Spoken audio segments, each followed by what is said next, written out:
नहमदुहु व नसल्ली अला रसूलिहिल करीम, अम्मा बाद, फ़अऊज़ु बिल्लाहि मिनश शैतानिर रजीम, बिस्मिल्लाहिर रहमानिर रहीम।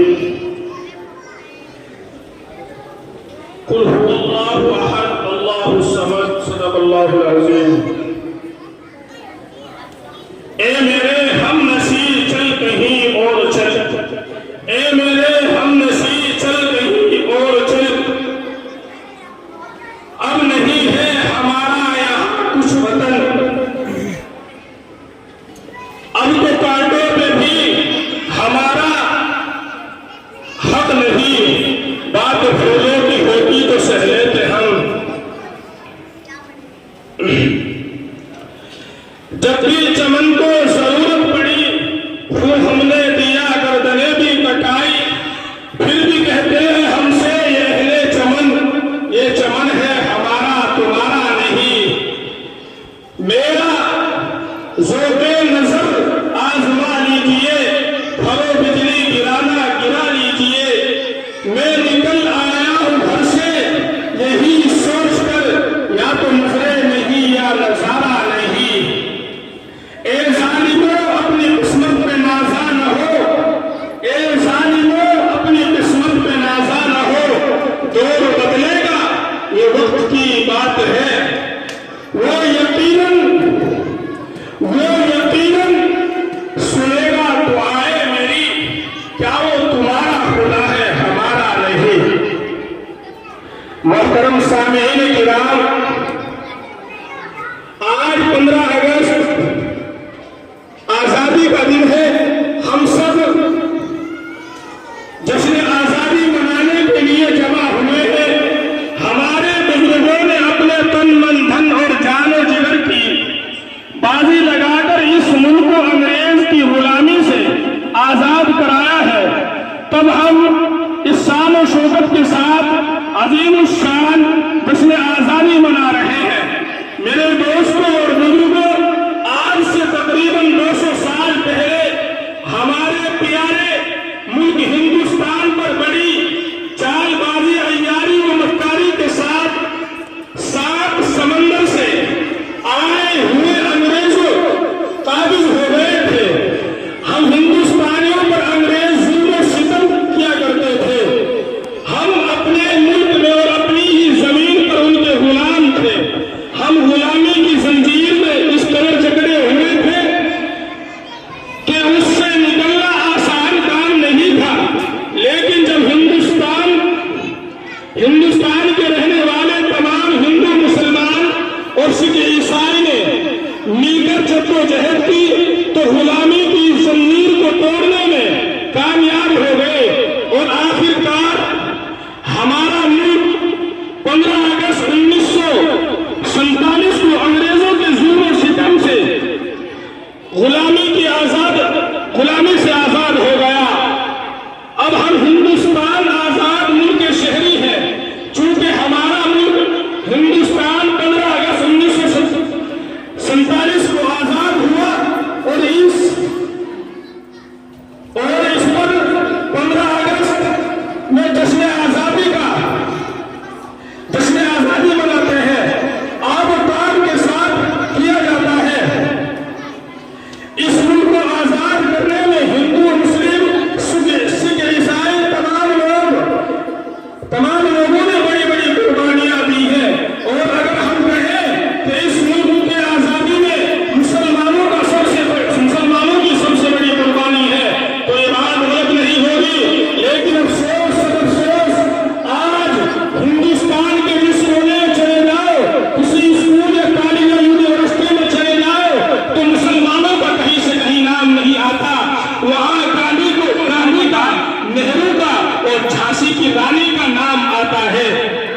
गैर मुस्लिम मुजाहिदीन आजादी का जिक्र होता है, मगर लाखों की तादाद में आजादी की खातिर जान देने वाले मुस्लिम मुजाहिदीन आजादी को भुला दिया है। ना तो उनका नाम लिया जाता है और ना ही उनका तज़किरा किया जाता है। इसलिए आज मैं इस प्रोग्राम में चंद मुस्लिम मुजाहिदीन आजादी का नाम लेना चाहता हूं ताकि आज के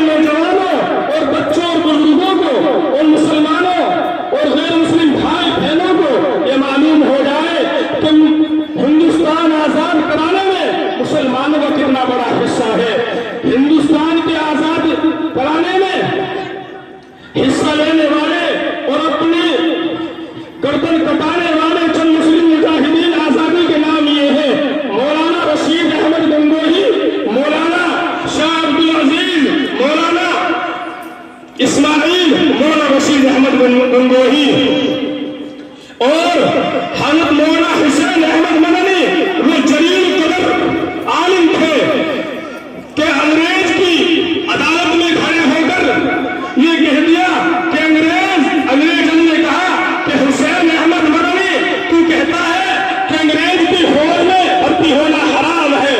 मौलाना हुसैन अहमद मदनी ने कहा कि कहता क्या है, मैं तो यही कहता हूँ कि हाँ अंग्रेज, तेरी फौज में भर्ती होना हराम है, हराम है। मौलाना जौहर बंदों में गिर गए और कहा कि आप अंग्रेज की अदालत में खड़े हैं, आप अपने अल्फाज बदल दे। मौलाना हुसैन अहमद मदनी ने कहा, ए हुसैन, ए जौहर, अगर आज मैंने अपना बयान बदल दिया, खुदा की कसम ईमान बदल जाएगा। अंग्रेज सर कहता है, हुसैन अहमद तू जानता है कि मेरे कलम के अंदर ऐसी ताकत है, ऐसी बगावत वाली तकरीर की सजा तख्ता तार है, फांसी है। मौलाना हुसैन अहमद मदनी ने अपनी अटैची खोली और ऐसे कफन उड़ा के दिखाया कि हुसैन अहमद मदनी देवबंद से अपना कफन साथ लेकर आया है। अब देखिए कि मुसलमानों का कितना बड़ा हिस्सा है। मोहतरम सामीन किराम, अब की बार तो ये प्रोग्राम बिना किसी तैयारी के हुआ है। इंशाअल्लाह आने वाली 26 जनवरी में पूरी तैयारी के साथ प्रोग्राम किया जाएगा। इसीलिए मेरी तमाम महल्ले वालों से और बच्चों से दरखास्त है कि महल्ले वाले अपने बच्चों का आगे अपने बच्चों का प्रोग्राम सुने और उनकी हौसला अफजाई करें। ये न सोचे कि ये कहने वाले बच्चे हैं, जी हाँ आज तो ये बच्चे हैं, लेकिन कल ये बड़े भी होंगे, ये आलिम भी बनेंगे। ये न समझे कि कहने वाले बच्चे क्या कह रहे हैं।